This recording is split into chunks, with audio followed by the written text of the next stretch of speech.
누가복음 9장 1절에서 9절까지 말씀을 전하겠습니다.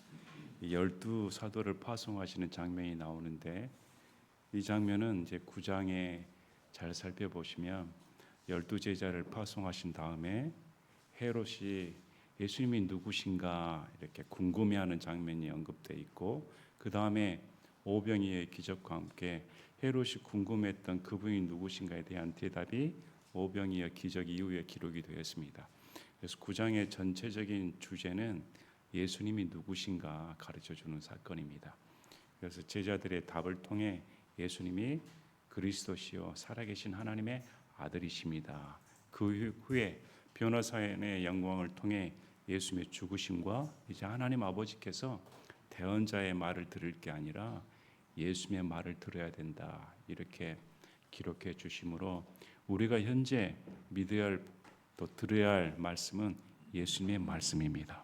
그래서 누가복음 9장 말씀의 순서가 이렇게 기록되어 있으므로 전체적인 문맥을 잘 살펴보시고 거기에 지금 이 12제자를 파송하신 사건이 나오는데 이걸 기록하는 이유가 누가복음 9장 51절을 보면 그분께서 들려서 하늘로 들어가실 때가 오매 예루살렘으로 가시기 위해 친히 자기 얼굴을 확고히 고정하시고 이제 예수님께서 십자가 죽음을 맞이하실 때가 얼마 남지 않았습니다. 그래서 예수님께서는 본인의 죽으심을 알고 있었으므로 이제 본인 죽으신 이후에 이 12제자들이 그 사명을 감당해야 하므로 이제 12제자를 가르치신 후에 이제 파송을 실전을 경험하게끔 해주시는 사건이 기록된 것입니다. 자, 1절부터 6절까지는 마태복음과 마가복음에서도 동일하게 기록이 되어 있습니다.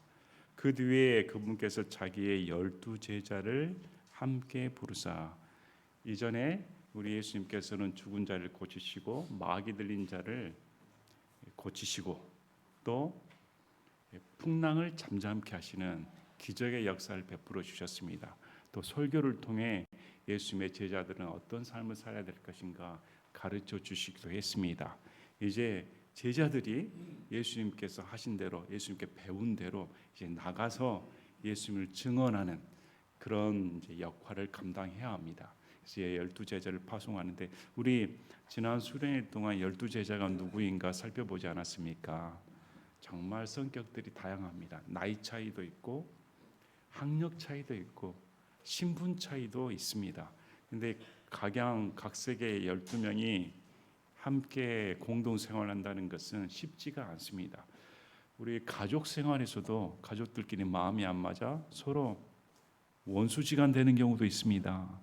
하물며 생면부지의 사람들이 예수님이라는 스승을 모시고 이렇게 한 자리에 모여 배운다 할지라도 그들의 마음이 예수님처럼 될 수는 없습니다.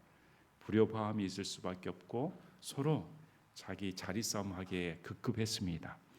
이런 부족한 면이 많고 허물투성이 제자임에도 불구하고 예수님께서는 그 제자들에게 소망을 두시고 이제 훈련을 시키셨다. 이게 참 은혜입니다. 또 이 12제자 가운데는 앞으로 예수님께서 마귀로 지목한 가룟 유다도 포함이 되어 있습니다. 근데 가룟 유다에게도 하나님께서 권능을 주셔서 마귀를 내쫓고 죽은 자들을 일으키며 병든 자를 고치는 놀라운 능력을 베풀도록 해 주었습니다. 그러므로 여기서 한 가지 알아야 할 게 하나님의 능력을 받았다고 해서 그 사람이 구원받은 사람이 아니란 사실입니다. 아시겠죠? 그래서 이 말씀들을 잘 읽어보시고 이 12제자를 파송하셨는데 지금의 12제자는 존재하지 않습니다. 또 저와 여러분이 12제자가 될 수도 없습니다. 이 12제자는 하나님께서 특별히 사도로 임명한 자들이지 지금 이 12사도 이후에 원사도는 존재할 수가 없습니다. 그래서 이 문맥을 보고 우리도 병든 자를 고치고 마귀들을 내쫓으며 이런 일은 벌어지지는 않습니다. 왜 그러냐? 사도라는 권능과 표적은 무엇 때문에 주었다고 성경 말씀합니까? 그들의 말이 곧 하나님의 말씀이다. 그들의 말이 사도들의 말이 하나님의 말씀이라는 것을 증언하기 위해 준 게 표적입니다. 그래서 오늘날 성경이 완성된 시대에 있어서 사도가 존재한다고 하면 이건 큰일 납니다.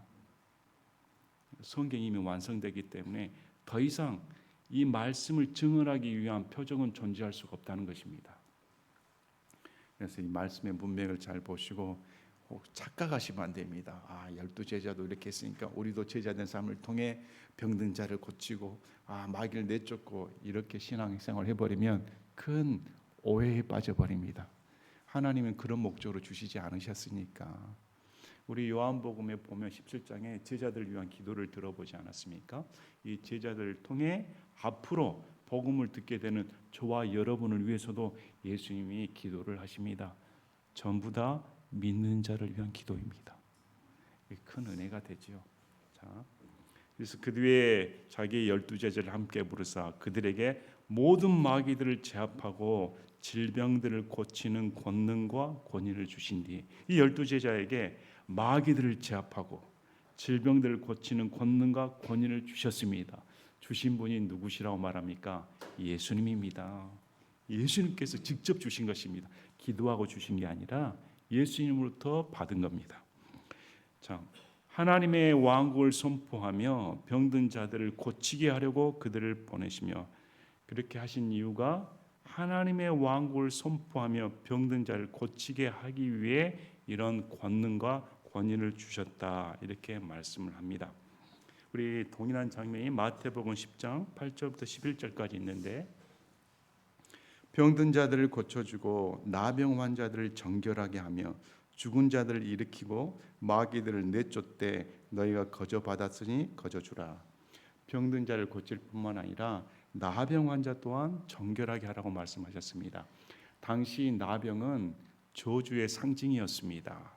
그런데 고칠 수 없다는 불결의 상징인 이 나병을 하나님께서는 예수님께서 제자들을 손을 통해 고침을 받는 놀라운 역사를 일으키셨다. 그뿐만 아니라 죽은 자들을 일으켰다.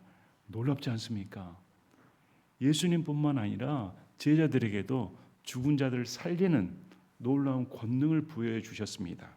오늘날 이런 일이 있습니까? 없습니다. 마귀들 내쫓네 너희가 거저 받았으니 거저 주라. 이 제자들의 형편을 보고 주신 것이 아닙니다. 제자들은 받을 만한 능력이 있는 사람들도 아니었습니다. 그냥 거저 받은 선물이었습니다. 그래서 다른 사람에게 베푸는 것이 제자들의 삶이지 대가를 바라서는 안 된다 이렇게 말합니다. 너희 돈주머니에 금이나 은이나 옷을 준비하지 말고 예수님께서 파송하셨으므로 전적인 모든 것들은 예수님께서 책임지므로 돈 걱정하지 말라. 뭔 입을까 걱정하지 말고 무엇을 먹을까 걱정하지 말라 이렇게 말씀하신 것입니다. 여행을 위해 진보다리나 도도 2벌이나 신이나 지팡이들을 준비하지 말라. 의지할 것은 예수님이지 지팡이 의지하지 말라. 옷도 1벌이면 족하지 2벌 챙기지 말라. 일꾼이 자기의 먹을 것을 받는 것이 마땅하니라. 그러므로 여기는 분명히 말씀합니다. 복음 사역자는 복음으로 먹어야 된다 말합니다. 그래서 여러분 듣기 거부갈지 모르지만 목회 사역자들은 교회에서 합당한 배려를 해줘야 됩니다. 복음 사역자는 복음으로 말미암아 살기 때문에 물론 우리 교회는 예외입니다. 제가 직업을 갖고 있기 때문에 그러나 직업이 없다고 하면 마땅히 성도들은 목회자를 먹여줘야 됩니다. 이게 성경에서 말씀하시는 것입니다. 너희가 어느 도시나 거울에 들어가든지 그 안에서 합당한 자를 찾아내어 너희가 거기서 나갈 때까지 거기 머물라. 한 집에 계속 머물라 말씀합니다. 더 좋은 집, 더 좋은 환경을 찾으려고 옮겨 다니지 말라. 합당한 집이 있으면 거기서 계속 머물라. 전체적인 문맥은 예수님께서 제자들의 사역을 다 책임지신다. 너희의 먹고 자고 입히는 거 내가 다 책임진다. 걱정하지 말고 나가라. 이렇게 말씀을 하십니다. 이들이 뭘 선포했습니까? 하나님의 왕국을 선포했다. 여러분 하나님의 왕국이 무엇입니까? 하나님의 왕국의 선포가 무슨 내용입니까? 하나님의 왕국은 우리 예수님께서 니고데모에게 말씀하셨습니다. 물과 성령으로 다시 태어나지 아니하면 하나님의 왕국에 들어갈 수 없다. 하나님의 왕국 다시 들어가려면 회개하고 예수 그리스도를 믿어 성령으로 다시 태어난 자만이 들어갈 수가 있습니다. 그래서 반드시 회개해야 됩니다. 우리 마태복음 10장 15절에 보면 진실로 내가 너에게 이르노니 심판날에 소돔과 고모라 땅이 그 도시보다 더 견디기 쉬우리라. 제자들의 말을 받아들이지 않는 자는 구약의 하나님으로부터 직접 멸망받은 도시인 소돔과 고모라의 그 멸망보다 더 큰 심판을 당한다고 말씀을 합니다. 자, 마가복음 6장 7절 한 구절씩 보겠습니다. 그분께서 12제자를 부르사 그들을 둘씩 보내기 시작하시며 그들에게 부정한 영들을 제압하는 권능을 주시고, 이 구절을 읽으면 여러분은 12명이 누구끼리 마음이 맞았을까요? 둘씩 하면, 만약에 저와 여러분에게 예수님께서 둘씩 해서 나 선포하라 하면 여러분은 저 사람하고 안 가겠습니다. 다른 사람으로 가지 저 사람은 안 가겠습니다. 참, 둘씩 동역을 가르쳐 줍니다. 홀로 사역은 존재하지 않습니다. 바울도 홀로 사역이 아닙니다. 교회의 사역은 마음이 안 맞더라도 하나님의 절대적인 사명 때문에 그 사명에 순종해서 서로 합심의 역사를 이루어야 됩니다. 자, 마가복음 6장 12절에 보면 그들이 뭘 말을 했는가 나옵니다. 그들이 나가서 사람들이 회개할 것을 선포했다. 12제자들이 나가서 선포한 것이 하나님의 왕국이었는데 무엇을 포함합니까? 회개입니다. 그래서 회개가 없는 하나님의 왕국은 존재하지 않습니다. 회개가 없는 구원은 존재하지 않습니다. 회개는 뉘우침이 아니라 깨달음이 아니라 자책감이 아니라 죄책감이 아니라고 말씀을 드렸습니다. 회개는 삶의 전환입니다. 예수 그리스도를 믿었는데 전혀 삶의 전환이 없다. 그건 가짜입니다. 그럴 수가 없기 때문에 하나님의 영이 내 안에 들어오는데 이전과 같은 사람이다. 아니죠. 성경에서 어떻게 말합니다. 보라, 새로운 창조물이다. 완전히 다른 존재라고 말씀을 합니다. 그런데 어떻게 이전과 동일한 생각과 동일한 사상과 동일한 삶으로 구원받았다고 할 수가 있겠습니까? 그건 존재하지 않습니다. 회개해라. 그래서 회개에 하나님의 왕국에 들어가야 된다. 그 다음에 병든 자들을 고치게 하려고. 놀라운 은혜입니다. 저 천국에는 병든 자가 있을까요? 저 천국에는 슬픔이 있을까요? 고통이 있을까요? 여러분의 쓰라린 기억 존재하지 않습니다. 하나님의 왕국에는 병든 자, 또 낙심한 자, 소외된 자, 가난한 자, 슬픈 자, 고통, 이건 이별, 눈물, 이건 존재하지 않습니다. 그래서 하나님께서는 하나님의 왕국이 어떤 것인가를 보여줍니다. 마귀는 있을 수가 없습니다. 죄는 존재할 수가 없습니다. 부정한 것은 존재할 수가 없습니다. 그러므로 하나님의 왕국이 선포될 때 마귀가 떠나고 병에서 노임을 받고 죽은 자가 일으키는 놀라운 기적의 역사가 벌어진 것입니다. 왜? 저 하나님의 왕국에는 죽음이 존재하지 않기 때문에. 믿으시길 바랍니다. 오늘 보시면, 자, 너희가 어느 집에 들어가든지 거기에 머물다가 거기서 떠나라. 누구든지 너희를 받아들이려 하지 아니하거든 너희가 그 도시에 나갈 때 너희 발에서 바로 그 먼지를 떨어버려 그들을 대적할 증거로 삼으라 하시니. 엄한 경고의 말씀을 주십니다. 도시에 들어가서 복음을 선포했는데 이 제자들의 선포된 말을 받아들이지 아니하면 그냥 발에서 바로 먼지를 떨어버려라. 이건 유대인의 습관입니다. 유대인들은 이방인의 땅에 들어갔을 때 이방인의 더러운 풍습이 본인 땅에 전달되지 않도록 발에서 먼지를 떨어버렸습니다.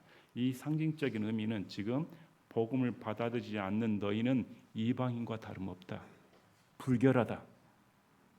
이런 뜻입니다. 그러면 거기에 경고받은 사람들은 우리가 이방인이나 다름없구나. 하나님을 모르는 자구나. 어떤 의미입니까? 심판받는다는 것입니다.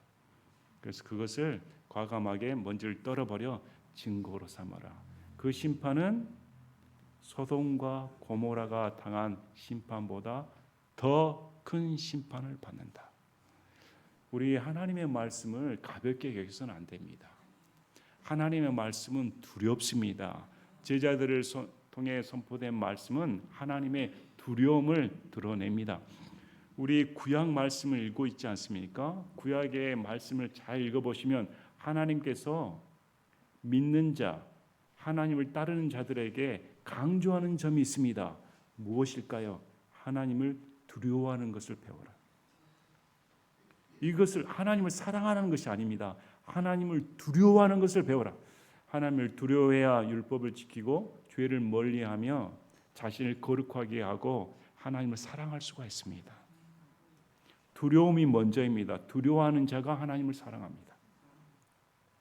그래서 오늘 말씀을 잘 읽어보시면 이 제자들이 얼마나 큰 권능과 권위를 가지고, 권위입니다. 하나님께서 직접 임명한 권위입니다. 이 권위를 가지고 하나님의 왕국의 복음을 선포했는가.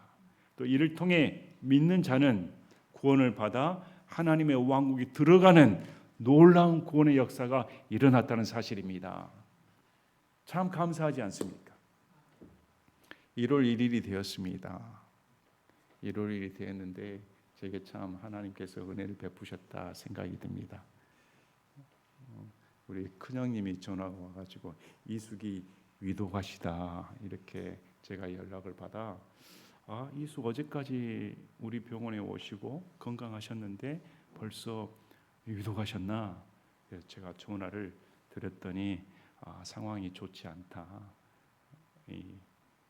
이숙의 건강 상태가 악화되어 이숙 스스로도 내가 며칠 못 살 것 같다 이렇게 형님한테 말씀하셨다고 해서 1월 1일이었습니다. 제 마음이 이건 큰일 났다. 우리 병원에 자주 오셨는데 제가 복음을 전할 기회가 없었습니다. 복음을 전해야 되는데 만약에 혼수 상태가 되면 어떨까? 그래서 마음이 급해졌습니다.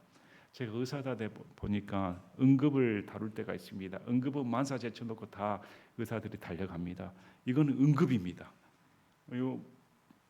정신이 그래도 살아있을 때, 말을 들을 수 있을 때 복음을 전해야 되지 혼수 상태에 빠져버리면 어떻게 할 수가 없으니까. 그래서 제가 전화를 드렸습니다. 가족들이 다 모여있기 때문에 지금 제가 방문하기가 어렵다. 그래서 시간 되면 연락을 주겠다.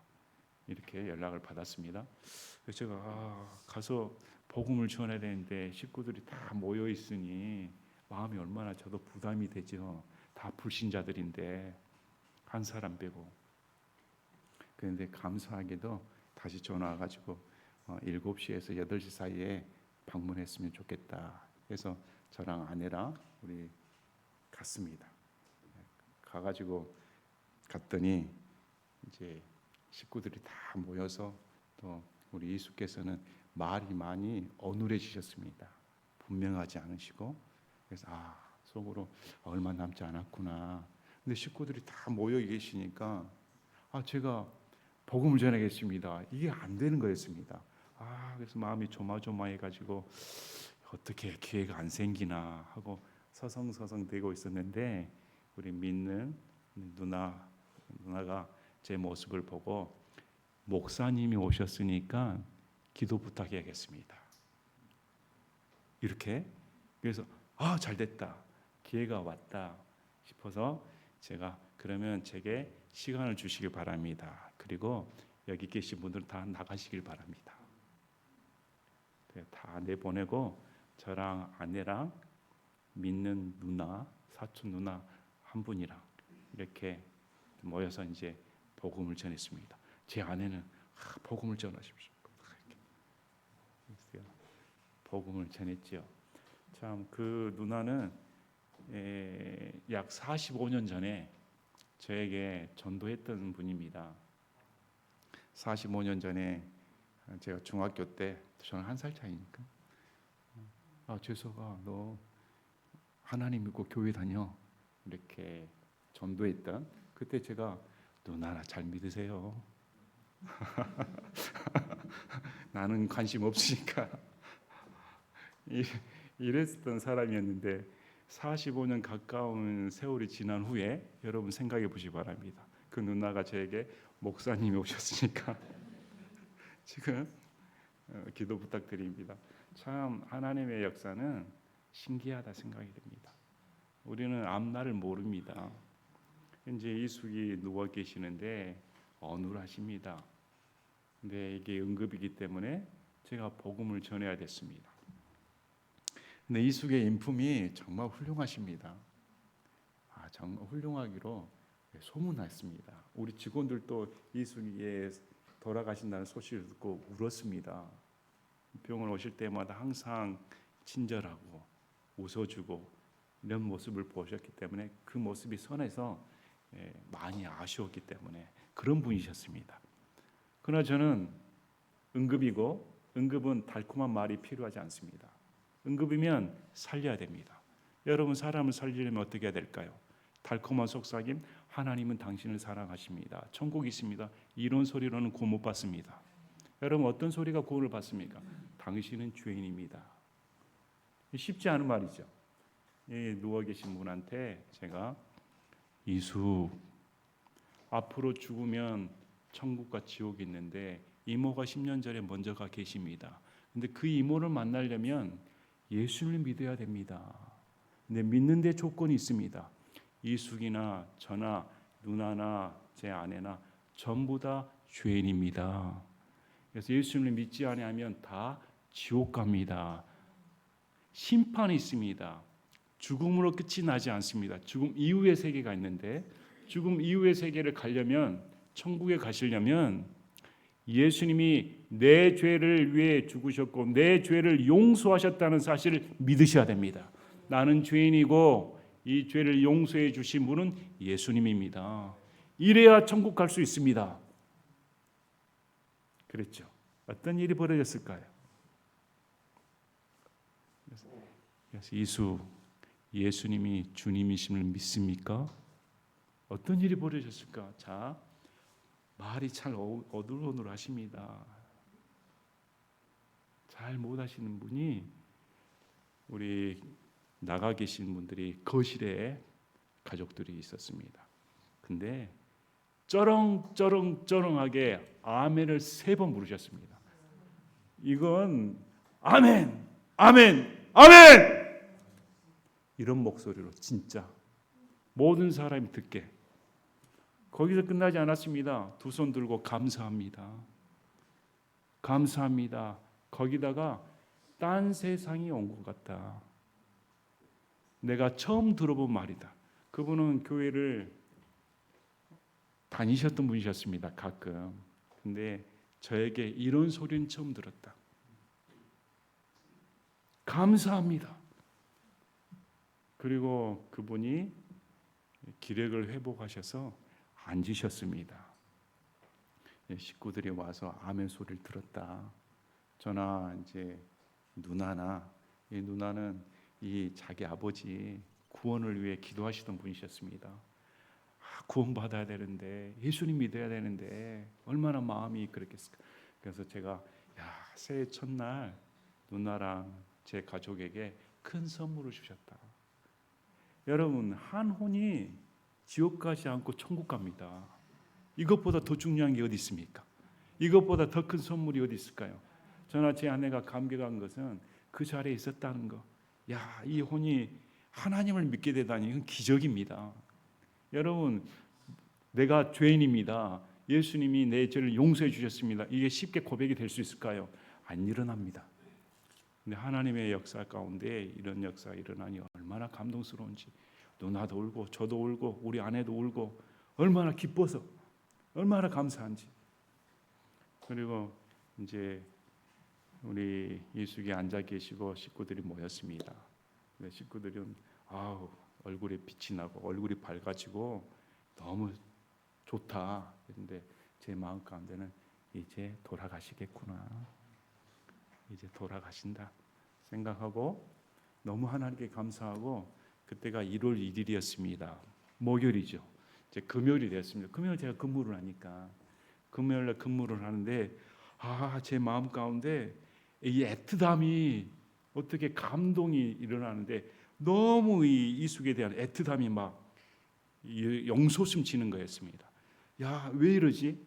이건 대감정이 아니란 걸 알고 있습니다. 야, 이게 너무 애틋해서 오늘이 마지막이구나. 그래서 제가 이것도 오늘 방문하자 하면 이것도 마음이 그런데 눈 오지 않았습니까? 눈도 많이 왔는데 그래서 제가 저녁에 다시 전화를 드렸더니 이수 상태가 많이 안 좋아졌다. 이제 숨만 가쁘게 쉬시는 상태다. 이랬습니다. 그래서 제가 누나를 바꿔달라.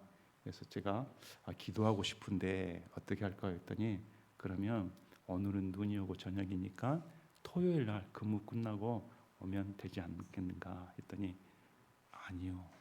오늘 가야 됩니다. 오늘이 마지막이니까. 그래서 제가 말을 하고 저녁에 제 아내랑 다시 갔습니다. 저녁에 가서 그게 제 감정이 아닌 거 아니까 그래서 이제 이숙이 누워 계시길래 누나랑 같이 셋이 다시 복음을 전하고 기도를 드렸습니다. 얼마나 감사한지요.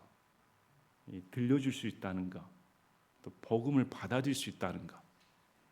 그리고 제 마음 가운데 하나님 이제 데려가시구나. 토요일 날 새벽에 가실 줄 알았는데 어제 오전 한 9시 50분경에 돌아가셨습니다. 소천하셨습니다.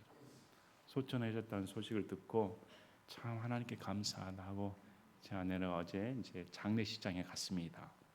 장례식장에 가서 딱 봤더니 다 불신자 가족이고 그 누나만 예수님 믿습니다. 우리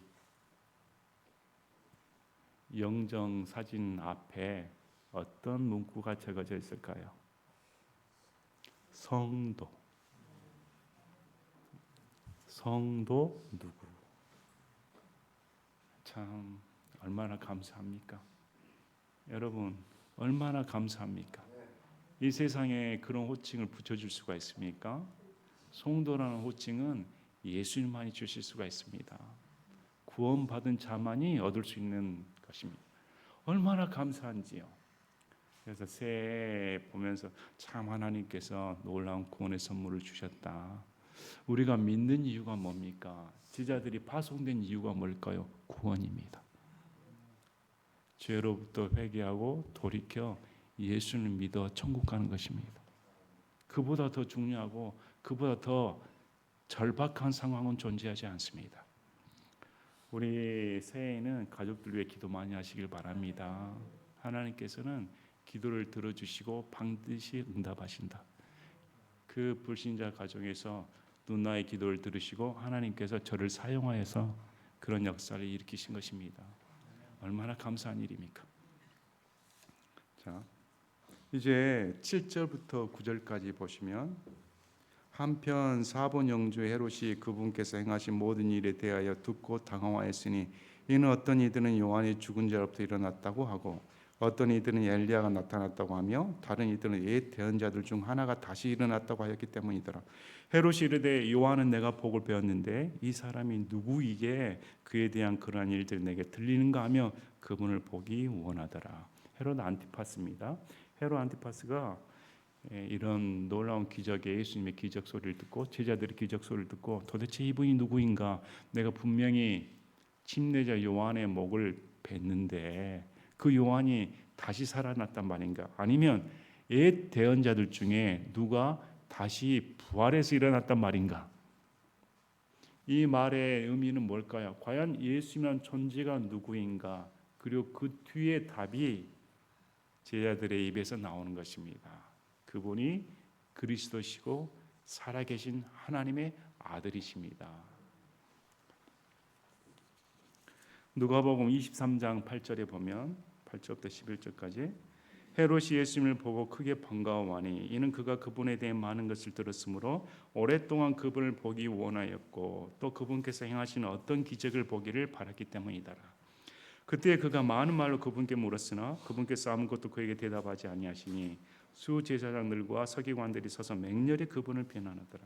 헤롯이 자기 전사들과 함께 그분을 무시하고 조롱하며 그분께 화려한 긴 옷을 차려 입히고 그분을 빌라도에게 도로 보내니 헤롯이 예수님이 누구신가 알고자 하는 목적은 단 하나였습니다. 기적, 흥미거리였습니다. 그는 예수님을 만나 회개할 생각 전혀 없습니다. 구원에 대한 관심 전혀 없습니다.